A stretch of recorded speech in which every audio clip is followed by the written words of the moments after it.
கர்த்தருக்குள் பிரியமானவர்களே, மனித வாழ்க்கையில் நம்முடைய சிறு வயதிலலாம் நீங்கள் யோசித்து பார்த்தீங்கன்னா, சிறு வயதிலிருந்தே குடும்பத்தில் நம்ம படிக்கிற பள்ளியில், கல்லூரியில், பழகுகிற இடங்களிலெல்லாம் ஒரு விதமான வித்தியாசம் இருக்கும். நல்லா படிக்கிற பிள்ளைங்க, இவன் சேட்டை பண்ணுறவன், இவன் மக்கு, இவன் நல்லா படிக்கிறவன், இப்படின்னு ஒரு விதமான பாகுபாடுகளும் ஒரு விதமான அண்டர் எஸ்டிமேஷனும் இருக்கும். நாம் அதெல்லாம் கடந்து வந்திருப்போம். அதனால் இந்த ஒரு குறைபாடு இருக்கிறதுனாலே பாருங்கள், நம்முடைய பேச்சை யாருமே கேட்க மாட்டாங்க.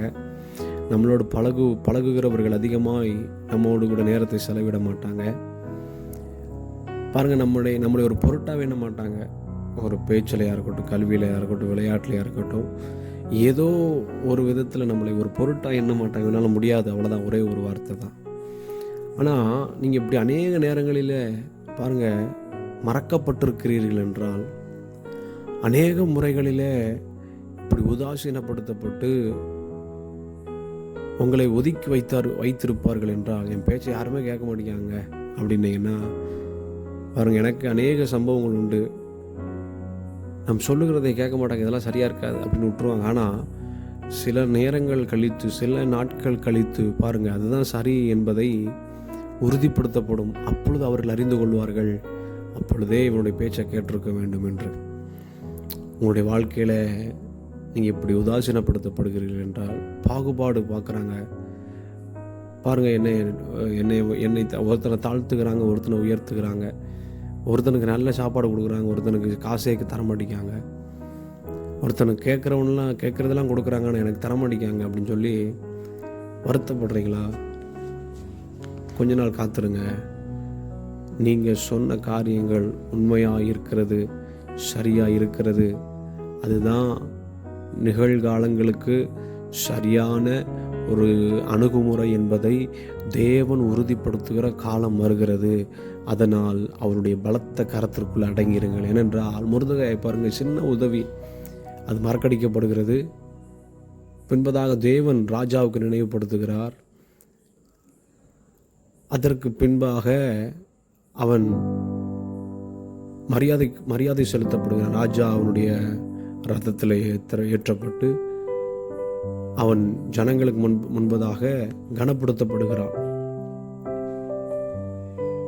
ஏன்னா எஸ்தர் 2ஆம் அதிகாரம்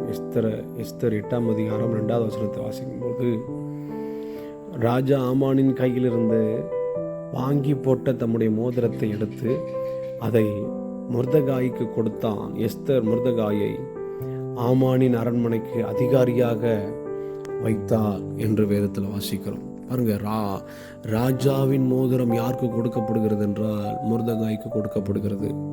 கொஞ்ச நாள் காத்திருந்தாங்க. நீங்கள் உங்களை யாரெல்லாம் உதாசீனப்படுத்தி தூக்கி எறிந்தார்களோ, உங்களுடைய பேச்சுக்களை கேட்காதபடிக்கு இவன் ஒன்றுக்கும் உதவாதவன் என்று கீழ்மட்டமாய் நம்மை மட்டுப்படுத்தினார்களோ, அவர்களை வைத்தே தேவன் நம்மை உயர்த்துகிற காலம் வருகிறது. கலங்காதிருங்க.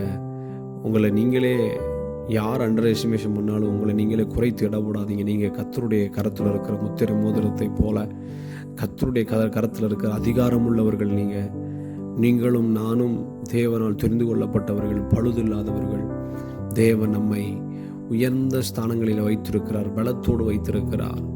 எனவே கலங்காதிருங்க, தளர விட்டுறாதீங்க, இருதயத்தை தளர விட்டுறாதீங்க, கான்ஃபிடண்டாக இருங்க.